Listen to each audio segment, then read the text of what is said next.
اللہ فرماتا ہے کہ یہ جو روزہ ہے نا یہ خاص میرے لیے ہے اور میں ہی اس کا بدلہ دوں گا۔ تو اللہ فرما رہا ہے جو انسان بھی رمضان کے مہینوں کو پا لے اس کو چاہیے کہ وہ اس کے پورے روزے رکھے، اور اگر کوئی شخص بیمار ہو یا مسافر ہو تو دوسرے دنوں میں ان کی تعداد پوری کر لو۔ دیکھو نا یار، یہاں پر اللہ تعالیٰ انڈرسٹینڈ کر رہا ہے کہ نہیں کر رہا بندے کو۔ یعنی اللہ رب العزت ایک طرف کہہ رہا ہے بھوکے رہو، پیاسے رہو، اور دوسری طرف ان لوگوں کا احساس کر رہا ہے جو بیمار ہیں، جو مسافر ہیں۔ یعنی اس زمانے میں اگر سوچا جائے تو آج کل تو گاڑیاں ہیں، گرمیوں میں ایسی لگا ہوا ہوتا ہے، سردیوں میں ہیٹرز لگے ہوئے ہوتے ہیں، لیکن اس وقت جو سفر ہوتا تھا وہ بہت مشکل ہوتا تھا۔ لوگ گدھے گھوڑوں پر سفر کیا کرتے تھے، تپتی ریت پر، دھوپ پر، چٹانوں پر چڑھا کرتے تھے۔ تو ظاہری سی بات ہے اتنی ٹف سچویشن میں 2 کلومیٹر چلنے کے بعد زبان باہر آ جاتی ہے پیاس سے، اگر پینے کو کچھ ملے نا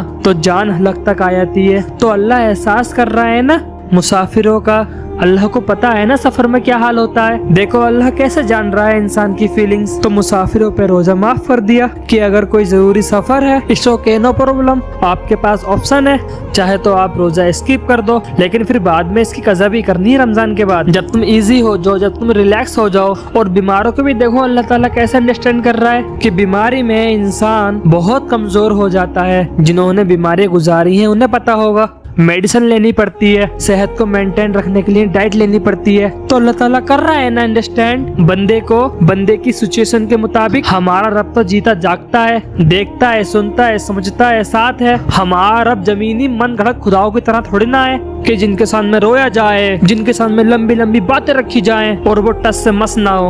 ہمارا رب تو الحمدللہ تو بیماروں پر روزہ معاف کر دیا۔ اب دیکھو نا اس میں آپ کو اللہ کی محبت نظر نہیں آ رہی؟ یہ چیز فیل نہیں ہو رہی کہ اللہ انسانوں کو انڈرسٹینڈ کرتا ہے، انسان کو تنہا نہیں چھوڑتا، بے بسی میں اس کا ساتھ دیتا ہے، اسے برڈنائز نہیں کرتا، اس پر کوئی بوجھ نہیں ڈالتا۔ ایک سچے دوست کے علاوہ یہ اپرچونٹی کون دے سکتا ہے تمہیں؟ ایک سچے موسم کے علاوہ اتنا ریلیف کون دے سکتا ہے تمہیں؟ تمہاری 60-70 سال کی زندگی کی عبادت کے بدلے ہمیشہ کی بادشاہت دینے والا اللہ کے علاوہ کون ہو سکتا ہے؟ 50 سال کے گناہوں کے بعد ایک رات کی عبادت اور دل سے نکلے چند توبہ کے الفاظوں سے تمہارے 50 سال کے گناہوں کو معاف کرنے والا اللہ کے علاوہ کون ہو سکتا ہے؟ یار ایکچولی میں نا ہم بس اپنی اس زندگی کو لے کر جج کرتے رہتے ہیں، بڑے ججمنٹل لوگ ہیں ہم یار۔